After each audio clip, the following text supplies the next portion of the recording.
और हमारे ब्रज में यदि आप खोजने जाओगे तो ऐसे कितने संत होंगे जो वर्षों से बिहारी जी नहीं गए, वर्षों से राधा रमन जी नहीं गए, वर्षों से दर्शन करने के लिए नहीं गए, लेकिन उनकी नाम निष्ठा, 1-1 लाख 2-2 लाख नाम जप करते हैं ठाकुर जी का, इतनी नाम में निष्ठा। और उसमें विशेष रूप से तो चैतन्य गौड़िया वैष्णव संप्रदाय के जो भक्त होते हैं उनकी तो नाम में विशेष निष्ठा होती है। हरे कृष्ण कृष्ण कृष्ण हरे हरे, हरे राम राम राम हरे हरे। बंधुओं, नाम जपने वाले बड़े भाग्यशाली होते हैं। जब वो कृष्ण बोलते हैं ना तो उनकी जीभ यशोदा का रूप धारण कर लेती है, और जब वो राम बोलते हैं तो उनकी जिह्वा कौशल्या का रूप धारण कर लेती है। ये जीभ ही ठाकुर जी को जन्म देती है। तो गौड़िया वैष्णव संप्रदाय के एक महात्मा रहते थे गोवर्धन में, नाम जप करते थे 18-18 घंटे 19-19 घंटे बैठ करके, और महामंत्र का जप किया करते थे। और जब जप पूर्ण होता था तो उसके बाद फिर स्नान ध्यान करते, स्नान ध्यान करने के बाद फिर थोड़े बहुत समय में जाके जल्दी जल्दी और घर घर से सूखी सामग्री लेकर के आते। सूखी सामग्री मतलब आटा कहीं से ले लेते, कहीं से कुछ सामग्री जो मिल जाती वो सामग्री लेकर के आते, और यमुना जल से निर्मित करके बढ़िया मोटे टिक्कर बना करके और उसको पा लेते, और पाने के बाद में फिर से नाम जप करने के लिए बैठ जाते। थोड़ी बहुत देर आराम करते, ये उनका नियम था। ना तो मंदिर जाते थे, ना किसी सेवा में नियुक्त रहते थे, ना ज्यादा कोई झंझट, कुछ नहीं। केवल नाम जपना, एक टिक्कर पाना, यमुना जल में स्नान करना और 1-8 घंटा आराम करना, बस यही उनका नियम था। लेकिन हमारे ठाकुर जी तो लीला पुरुषोत्तम है, बिना लीला किए इनको आनंद नहीं आता। एक बात मैं आपको बहुत स्पष्ट कहूं, ठाकुर जी को जो बहुत प्रिय होता है, जिसकी धाम में बहुत निष्ठा, कथा में बहुत निष्ठा, नाम में बहुत निष्ठा, वो ठाकुर जी का प्रिय है। और ऐसे प्रियों के साथ में ठाकुर जी लीला बहुत करते हैं। कैसी लीला करेंगे? किसी की कथा सुनने में बड़ी इच्छा है तो कैसे भी करके कथा उसकी छुड़वाएंगे। किसी की वृंदावन जाने में बड़ी निष्ठा है तो ऐसी रुकावटें देते रहेंगे कि वो वृंदावन जाने में और तड़फे, वृंदावन जा ही ना पावे। किसी की नाम जपने में बड़ी निष्ठा है तो नाम जपते जपते बीच में कोई ना कोई विघ्न डालेंगे। ये विघ्न आते नहीं है, ये ठाकुर जी खेलते हैं तुम्हारे साथ में, ये ठाकुर जी लीला करते हैं। और बेचारे बाबा प्रेम से भजन करते थे। एक दिन एक मैया के यहाँ पर मधुकरी लेने के लिए गए, मैया ने आटे की सूखी सामग्री उनको दे दी। बाबा आए, आकर के यमुना जल से बढ़िया टिक्कर बनाया, मोटी मोटी रोटी बना करके पका करके स्वयं पा गए। अब उस मैया के यहां पर छोटे से ठाकुर जी की सेवा विराजी हुई थी। रात्रि में वो मैया जैसी सोई, ठाकुर जी उसके स्वप्न में प्रकट हो गए, और स्वप्न प्रकट होकर के बोले मैया, बोले हाँ ठाकुर जी बोलो। बोले ये जो बाबा तुम्हारे यहाँ आवे ना रोज सूखी सामग्री लेवे के काजे, बोले हाँ मोकू वो बाबा बड़े पसंद हैं। मैया बोली तो कहाँ करूं? बोले कल वो बाबा आवे ना तो तुम मोकू उनके हाथ में दे दियो, मैं उन्हीं के यहाँ जाऊंगा और अपनी सेवा करवाऊंगा। मोकू उन बाबा के संग रहना है, अपनी सेवा करवानी है। मैया खूब रोने लगी, बोले मेरे सेवा में कोई कमी? मैंने कछु अपराध कर दियो ठाकुर जी, आप मुंह को छोड़ के जा रहे हो? बोले ना है मैया, तेने कोई अपराध ना कियो, लेकिन मोको वो बाबा बहुत प्रिय है, मेरो बहुत नाम जपे, मैं कछु दिना लीला करवे के काजे बाकी कुटिया में जानो चाहूं। कल वो बाबा आवे तो आप मोको उनको दे दियो। मैया बोली जैसी आपकी इच्छा ठाकुर जी। दूसरे दिन बाबा जैसे ही आए, बहुत ध्यान से सुनना, दूसरे दिन बाबा जैसे ही आए, बाबा आए आकर के बोले माते लाओ सूखी सामग्री दो, आटा दे दो थोड़ा सा। मैया आई आकर के बोली, बाबा ऐसे ऐसे कल रात में मेरे ठाकुर जी सपने में आए और आकर के बोले मैया मुकु बाबा के संग जानो है, तो तुम मेरे ठाकुर जी को ले जाओ, इनकी सेवा शुरू कर दो। बाबा बोले मैया हमसे सेवा करनो ना आवे, हमसे श्रृंगार वगैरह ये सब हमारे बस की बात ना है, हम तो नाम जप सके, नाम जपवे में हमारी बड़ी निष्ठा है, लेकिन हमसे सेवा नहीं होगी। बाबा चले गए। ठाकुर जी फिर से सपने में आए, सपने में बोले मैया तेने मुकु बाबा को दियो नहीं।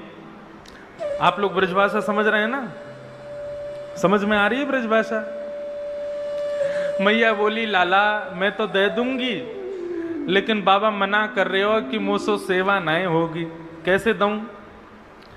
ठाकुर जी बोले अरे मुकु जबरदस्ती दे दो, बाबा की गोद में ले जाके पटक दियो, बाबा लेके जाएगा, वही के यहां सेवा करवाऊंगा अपनी। अब देखो ठाकुर जी की लीला, यहां मैया के यहां बढ़िया ठाठ से सेवा चल रही है, 8 समय भोग लग रहा है, सुबह शाम आरती हो रही है, बढ़िया सुंदर पोशाक धराई जा रही है, लेकिन ठाकुर जी की रुचि नहीं है। ठाकुर जी को वहीं कुटिया में जाना है जहां कोई व्यवस्था नहीं है, जहां पर भोग लग नहीं सकता, जहां पे कुछ शयन की व्यवस्था नहीं, राग की व्यवस्था नहीं, भोग आरती की व्यवस्था नहीं, उनको वहां जाना है। अभी ठाकुर जी हैं पता नहीं कहां रीझ जाते हैं। दूसरे दिन बाबा आए तो मैया अपने ठाकुर जी को लेकर के आई और बाबा की गोद में रख दिया। बोले मेरे लाल जी को आपके संग जानो है, अब मना मत करियो, आप इनको स्वीकार करो। मैया कितनी बार भोग लगता है इनका? बोले 8 बार भोग लगता है। और क्या क्या होता है? बोले 8 बार भोग लगता है, 6 बार आरती होती है, और सब पूरी नियमावली बता दी। बाबा बोले मैं भजन कब करूंगा, पूरे दिन इनकी सेवा करूंगा तो मैं नाम कब जपूंगा अपना? मैया बोली अब कैसे भी करियो, तुम्हारी झंझट है, अब यहां लेके जाओ अपने संग। बाबा घर लेकर के आए, ठाकुर जी को गोद में लेकर के बोले देखो भैया एक ही बार भोग लगेगा, हमको नाम में बहुत निष्ठा है, हमको श्रृंगार और सेवा ये सब हमसे आती नहीं है, आपको एक बार भोग लगा देंगे, रूखी सूखी टिक्कर पानी हो तो पाना, नहीं तो हमको स्वप्न में आके बता देना, हम वापस मैया के यहाँ छोड़ जाएंगे। बाबा अपना भजन करने के लिए जैसे ही बैठे, ठाकुर जी को ला करके एक चौकी पर बैठा दिया, भजन करने बैठे तो ठाकुर जी प्रकट हो गए। प्रकट होके बोले बाबा तुम रूखी रोटी खवाइयो, एक ही बार खवाइयो, लेकिन मोकू अपने पास ही रखो, मैं यहां से जाऊंगा नहीं। बाबा बड़े प्रसन्न हो गए, बोले वाह देखो हमारे भजन के प्रताप से ठाकुर जी आ गए और हमारे भजन में भी कोई विघ्न नहीं आ रहा। बाबा दूसरे दिन गए, बढ़िया आटा लेकर के आए, यमुना जल मिला करके बढ़िया आटा गूंद करके बढ़िया मोटा मोटा मोटी मोटी रोटी टिक्कर बनाया। टिक्कर बना करके एक पत्तल में परोस करके ठाकुर जी के आगे रख के तुलसी पधरा करके त्वदीयम वस्तु गोविंद तुभ्यमेव समर्पयेत् ग्रहाण सुमुखो भुक्त्वा प्रसीद परमेश्वर। प्रभु हमारी कुटिया का 56 भोग तो यही है, पाओ। और भोग लगाने के बाद में बाबा ने स्वयं पाया और अपना भजन करने बैठ गए। अब जैसे ही बाबा भजन करने के लिए बैठे, ठाकुर जी फिर प्रकट हो गए। प्रकट होके बोले बाबा, बाबा बोले लाल जी सब सेवा में आनंद, कोई दुखी तो नहीं, कोई कष्ट तो नहीं, हमारी तो ऐसी रूखी सूखी सेवा है। ठाकुर जी बोले नहीं हमको बहुत आनंद आ रहा है, लेकिन बाबा कल से एक काम कर दियो। बोले कहा? बोले आप आटा में और यमुना जल मिला के टिक्कर बनाए दो ठीक है, लेकिन यदि आटे में नमक डाल दोगे तो स्वाद आ जाएगा, हल्को सा नमक डाल दियो बस। बाबा बोले तो मतलब कल से हमको आटा भी लाना है और नमक भी लाना है? बोले हाँ बस इतनी सी सेवा कर दो, नेक्स्ट स्वाद आ जाएगा आटा में टिक्कर में। बाबा बोले ठीक है। दूसरे दिन गए तो मैया के यहाँ से आटा लाए, तो मैया से बोले मैया सुनो आटे के संग आज नमक और दो। मैया मनी मन मुस्कुराने लगी, बोले है गयो काम, चटोरो पहुंच गयो कुटिया में। मैया लाई, नमक दे दियो, बोले बाबा ले प्रेम से टिक्कर बनाओ, पवाओ ठाकुर जी को। अब आटे में नमक मिला करके बढ़िया आटा गूंद के टिक्कर बना करके सेक करके बढ़िया ठाकुर जी को भोग लगाया। तो दीयम वस्तु गोविंद तुभ्यमेव समर्पयेत्, पाओ प्रभु प्रेम से। प्रसादी पा करके जैसे ही भजन करने के लिए बैठे, ठाकुर जी फिर से प्रकट हो गए। ठाकुर जी आप आनंद से विराज रहे हो, कोई कष्ट तो नहीं है? नहीं नहीं बाबा, खूब आनंद आ रहा है, लेकिन बाबा हमारी एक प्रार्थना है, यदि आप सुनो तो। बाबा बोले कहा बात है? बोले बाबा वो सूखो टिक्कर आप हमको भोग लगाओ ना। अब नमक तो आ गया, स्वाद तो बन गया, लेकिन बिना घी के जब टिक्कर खामे तो गले में इर्ज जाए, वो गले में चिपक जाए। यदि आप ने कृपा कर दो, कल से ने घी लिया करो और टिक्कर सेक के बामे ने घी लगा दे करो। घी लगा के हमको भोग लगाओगे तो ने निगलवे में आसानी होएगी। बाबा बोले 50 साल से भजन कर रहे हैं, केवल आटा लेकर के आते थे, अब नमक लाने लगे साथ में, अब कल से घी भी लेके आना है। ठाकुर जी बोले हमारे काजे इतना ना करोगे? बाबा बोले करेंगे, आपके लिए लेके आएंगे, घी और लाएंगे।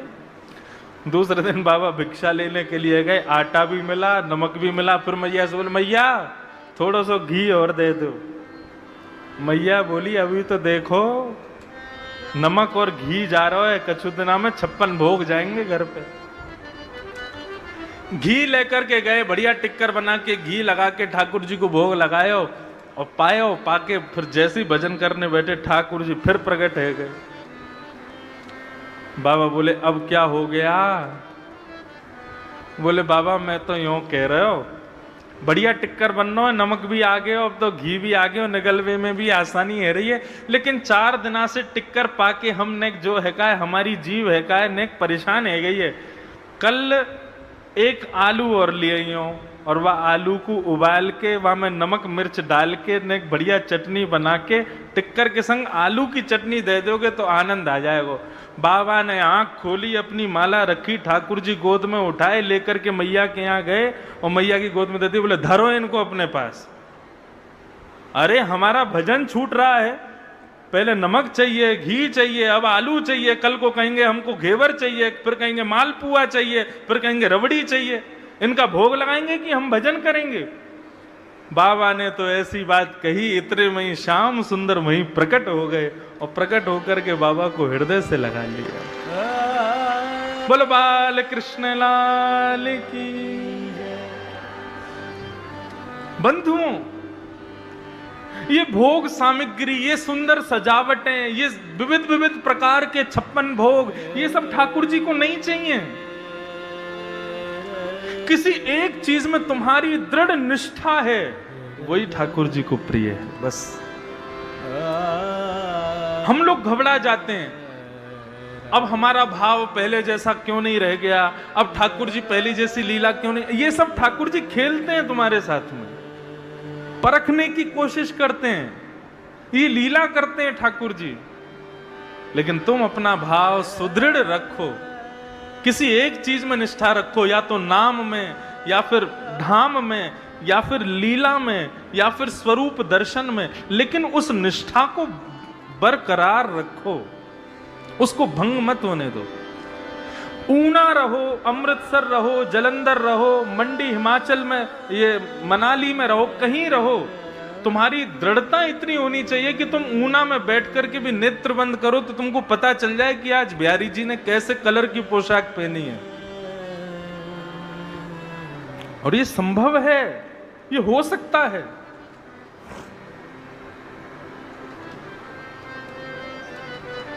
इसलिए श्रीमद् भागवत के प्रारंभ में परम सत्य को वंदन किया गया। ये परम सत्य क्या है? भगवान का नाम ही परम सत्य है। हरे कृष्ण कृष्ण कृष्ण हरे हरे, हरे राम राम राम राम हरे यही परम सत्य है। एक दिन इसी महामंत्र का सहारा यदि अनवरत बना रहे तो इसी मंत्र के सहारे से यहीं कहीं ऊना की गलियों में घूमते हुए, यहीं कहीं ऊना के खेतों में विचरण करते हुए, गैया चराते हुए श्याम सुंदर के दर्शन है जाएंगे। वृंदावन कोई एक स्थान का नाम नहीं है बंधुओं, वृंदावन एक वातावरण का नाम है। और वो वातावरण आप स्वयं प्रकट कर सकते हो अपने आसपास। वृंदावन जैसा व्यवस्थित हो जाए, बस देखना 19 तारीख को यहां वृंदावन प्रकट हो जाएगा। लगेगा ही नहीं हम ऊना में बैठे, हम कहीं बाहर हैं, ऐसे लगेगा हम वृंदावन में हैं। याद रखना, वृंदावन कोई स्थान नहीं है, वृंदावन एक वातावरण है, बस उसको प्रकट होने की देर है।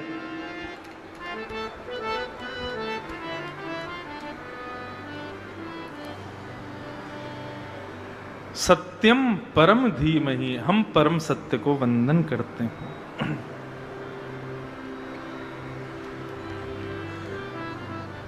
द्वितीय श्लोक में विषय, अधिकारी, संबंध, प्रयोजन, ये 4 चीजें बताई गई, बहुत ध्यान से सुनना।